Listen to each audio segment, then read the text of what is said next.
there's a lot of pressure when you start entering like your mid-20s to find your partner, get engaged, have a big wedding, buy the house, have a baby. I mean, that was just always the message. And so with that, I went into a relationship with the wrong person. It was a very fast engagement and it only lasted 2 years because the pressure became unbearable from his parents and him. And I was having physical reactions to the fact that my body was screaming at me, this is not right. This is not the direction you want your life to go in. And so I had to have a really big sort of awareness moment. And it happened when I turned 30. It was like the light bulb just went off in my head. And I finally made the decision to be 100% honest. And I had to wind up telling him that I do not want children.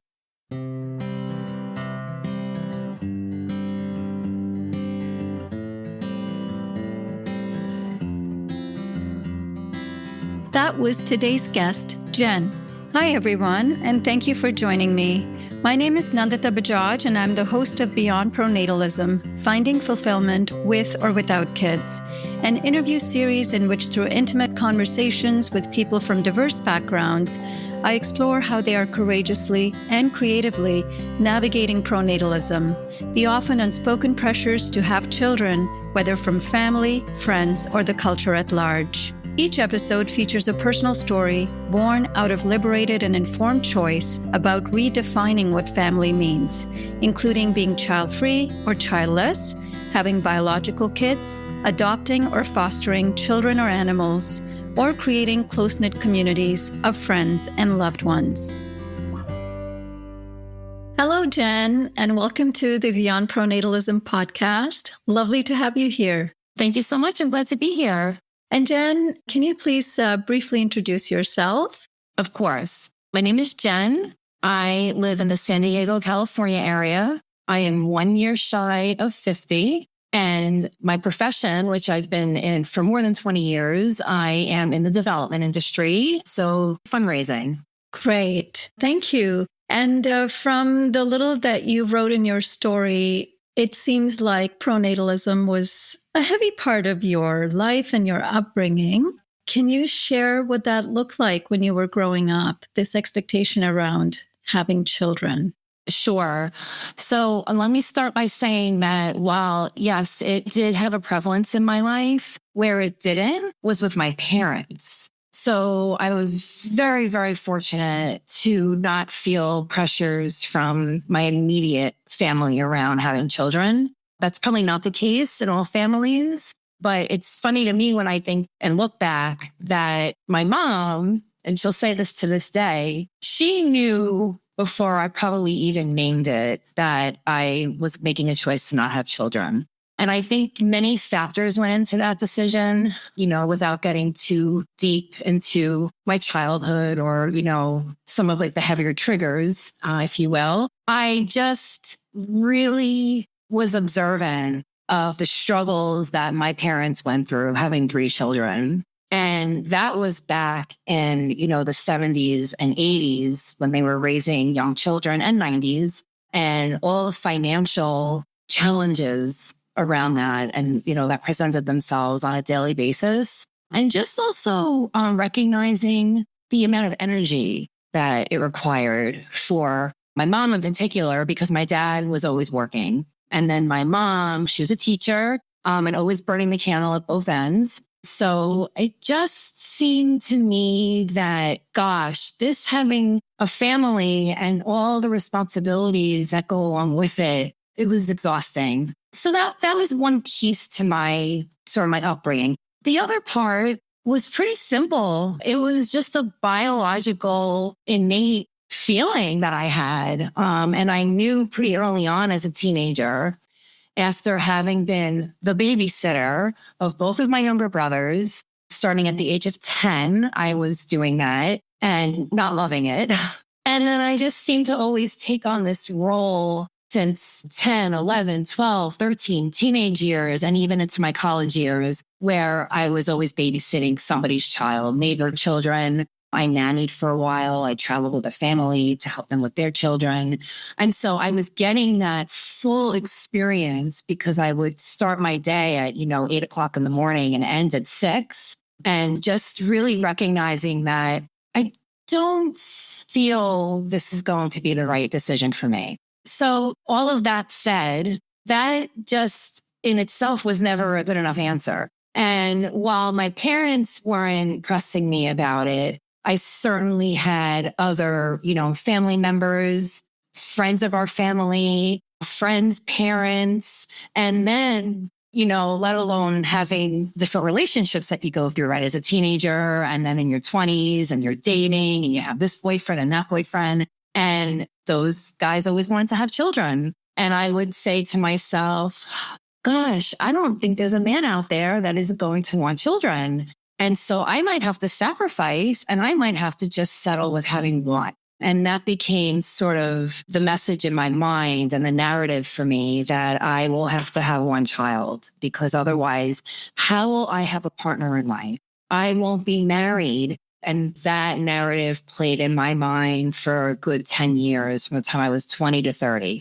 So it was always that small lie going on in my head. And as a young woman, there's a lot of pressure when you start entering like your mid 20s and late 20s to find your partner, get engaged, have a big wedding, buy the house, have a baby. I mean, that's society. I mean, that was just always the message over and over and over again. And it was happening to me. And so with that, I went into a relationship with the wrong person. It was a quick, very fast engagement.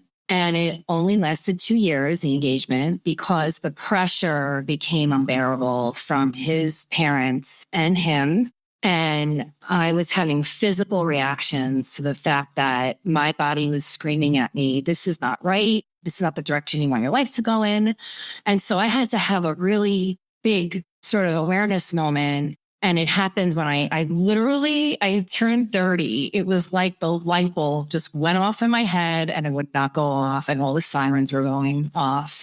And I finally made the decision to be 100% honest. And I had to wind up telling him that I do not want children. And he couldn't accept that. So that ended. And I'm very grateful that that ended because that wasn't the person that I was meant to be with. And about 2.5 years later, I had stayed single. I, enjoyed my life. I went back to do some schooling. I traveled. I got really much better in my profession. I had a mentor. I did all the things that my dad kept telling me to do. I didn't listen to him for so long. He just kept saying, take this time for you. You're young. You don't have to put pressure on yourself. And that's when I met my now husband, who I have been with for 17 years. So he and I, very early on in our relationship, I mean, we were dating. We weren't even considered boyfriend, girlfriend yet. I was about 32 and he was in his late 20s.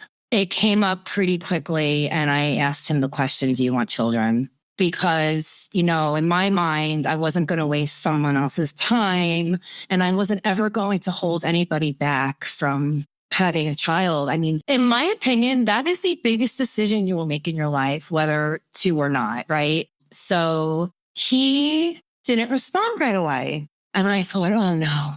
And I liked him and it was going really well. And we were having so much fun together and it was light and easy. It was the easiest relationship I had ever been in. And I said from the get-go, I do not want children. I just want you to know, because if you think feeling otherwise, then this is probably not going to work. And he was kind of quiet about it. And and he took it in and he didn't say yes or no. And then we came back to the conversation a little while later. And then he said to me, you asked me and I never gave you an answer. And I want you to know that the answer is no, I don't want children. And I've never, ever told anybody that ever, because it was just in his childhood and growing up, it was just this automatic, no, you're going to get married and have children and live in the same state where all your family is. And that's just what you do. And he said that out loud for the first time. And I felt his relief. I could feel it from him. So I felt very wow, like this could actually be. And I met my person. And then the interesting thing about that was I had been invited to his parents' house for the very first time to have dinner. I had never met them. And it had probably been about maybe like 4 months now that he and I were dating. And, I came in and I sat down with them and, talking with them and, it was light conversation. And then his mom says to me, so Tim tells us you don't want to have children. Oh, You really no. feel that way. Just dropped it on me, totally dropped it on me. And he was mortified. He was so embarrassed. He said, Mom, how could you ask her a question like that? You're just meeting her. Like he was not okay with that. And I said, Tim, it's okay. I'm happy to, share. And I just said, like, it's just not something that I feel is for me. And it doesn't mean that I don't love children or think children are wonderful and that people shouldn't have children. I don't feel that way at all. It's just not in the cards for me, And then she said, well, now Tim informs us that he doesn't want to have children. And I said, well, that's Tim's decision. And they were pretty quiet after that. They didn't really know, I think, what to say or how to feel, but they never put pressure on it after that. They never were like pressing us. Are you sure? They never did that. And so I feel very grateful that sort of had that moment and then it was out of here and that my parents always supported my decision. Wonderful. Thank you so much for all of that. What a fascinating story, given that you didn't feel growing up the pressure from your family, but you did so much from society and the expectations. And I also really appreciate that for you, it was the experience of spending so much time taking care of young children that was your justification for not wanting to do that again. Yeah, and I just found it so interesting with you and your partner. It sounds like your confidence in your decision during that early conversation gave him the permission to accept for himself that choice, something it seems like he had always also not wanted. Yeah, like I said, I could feel and see it is visible and just the energy of his relief. And I think it was something that he was always thinking and feeling, but he didn't have the support around being able to be honest with himself and honor where he was at. And I've asked him over the years, do you have any regret? Because that's the last thing I would want him to feel. And he said, at times, like when we're out and we see families and we see little kids and having a happy, joyful moment with their parents, or they're celebrating an accomplishment, a birthday, or yeah, of course, we're human. Of course, we might think, gosh, like, what would life have been like if we did have a child? And I do believe, and this is not by any means to come off arrogant, but I believe that we would have been excellent parents because we're excellent parents to our animals. They are our world. And, we're very attuned to them. But when we break it down, he and I both agree that we're not cut out for the day in and the day out of children. Just not who we are. And for a long time, I felt a lot of guilt around that. There was a lot of shame and a lot of guilt.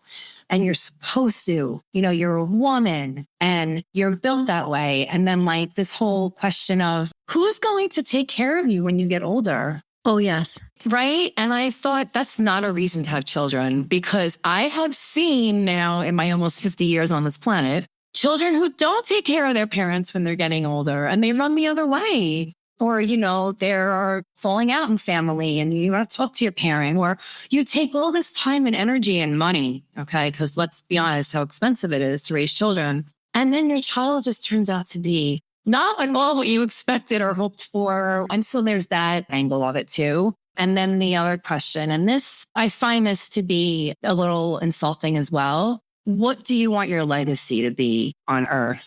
Just because I chose to not put another human being out that is a part of me has nothing to do with what my personal Jenn's legacy will be. I never for once believed that. I'm working on my legacy every single day that I'm on this planet, and I'm trying to do good by our planet and be a very hopeful and bright light in somebody's life. And if someone were to ask, well, what was Jenn like, when I leave this planet? I would hope that those are some of the adjectives they would use to describe me. So we actually have a smaller family size now with my immediate family. I have two brothers and they both have one son, and that's it. So they've chosen to have smaller families for various reasons. And I'm so grateful to my parents again for never putting pressure on them that we want more grandchildren. You need to have more children.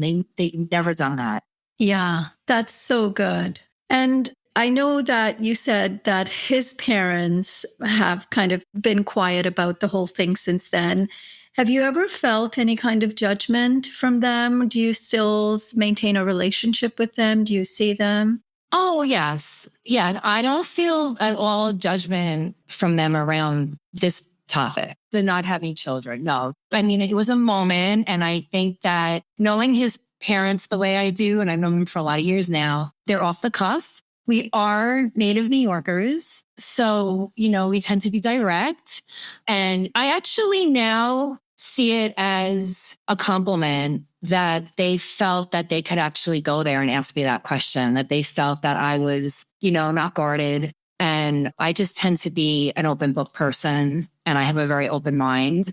I mean, it definitely threw me for a loop then, but now it doesn't faze me anymore. I am phased though. I'm not going to lie. I'm definitely not okay with the pronatalism topic becoming such a prevalent thing now in the media. It is not okay. It is not okay to tell a woman that she will be offered $5,000 in a delivery room. That is disgusting. I'm very passionate about being very vocal about everything that this administration stands for here in the United States. There's so much wrong with it, but sticking to the pronatalism topic and J.D. Vance and how offensive he was when he said that women who don't have children should not have the right to vote. Oh my goodness. I get red on my inside when I think about that and that we don't have the same vested interest in the direction that our country is going in. How dare you? And to refer to us as crazy cat ladies. I mean, does he hear himself speak? I'm very supportive of people having children, but we need to have children responsibly. And to keep in mind, that there are only so many resources available to us 8 billion people on this planet. And I always just take pause when you'll be talking with somebody and you tell them there's 8 billion people on the planet. They have no idea. They have no clue. And no one can really comprehend what 8 billion looks like, right? But when you start talking about poverty and water scarcity and socioeconomic problems and those problems all exist in the developing world or the undeveloped world. And you're like, why? Those people don't have the same right that we have to have a quality of life, So I feel strongly about the education piece of educating all the generations about just the topic of population itself and how it's connected to so many of these worldly problems, and to stop and think about your choice to have children and what that might mean for the future sustainability of our planet and obviously for the people living on our planet. Yes, so well said. Totally in line with the work that we're doing here at Population Balance as well. And, speaking of the freedom, can you talk a bit about what your life today looks like with your husband and your animals?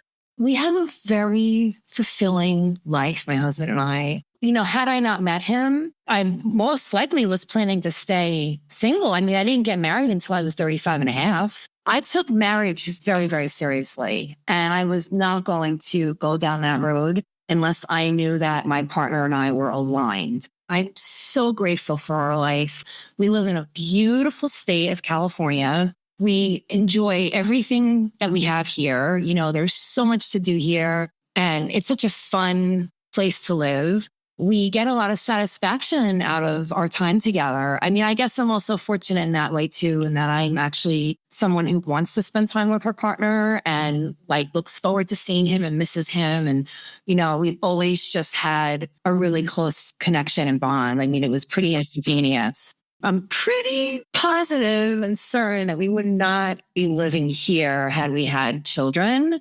It's very expensive.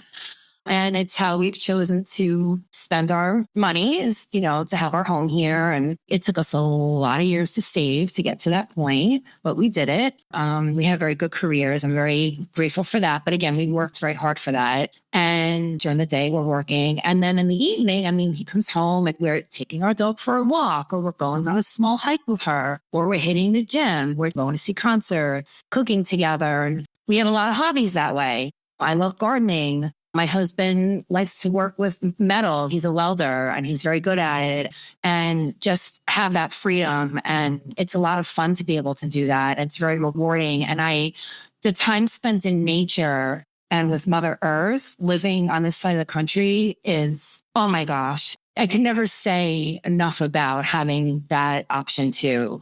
And, because we have families spread out all over the country, we're doing trips to see them. We're having visitors come. We're hosting.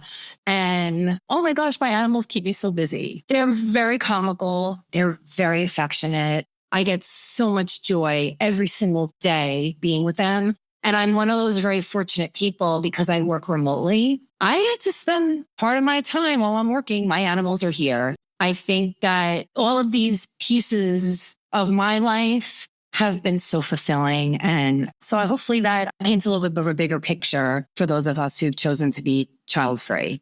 Absolutely, it does. Yeah, it just adds to the whole tapestry of child-free lives and how unique and how similar they are and how fulfilling they are for those of us who have made that choice purposefully.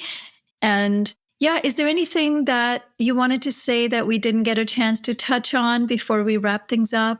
Well, I want to thank you for hosting this podcast because it's really, I think, really important for people out there who might be on the fence or might not be 100% truthful with themselves or maybe not quite ready to honor their decision to hear people's stories. And this is a good platform for that. And people have to be really careful about getting caught up in all the noise because there's so much noise around us. And as long as your feet are firmly planted on the ground, and you are listening to that voice in your little head that's telling you need to honor it. And otherwise, you will be one of those people who had a child who otherwise shouldn't have. And we all have seen how that can go. So thank you so much for the opportunity to be on today and to, share my story. And again, thank you for, hosting this podcast. It's very important.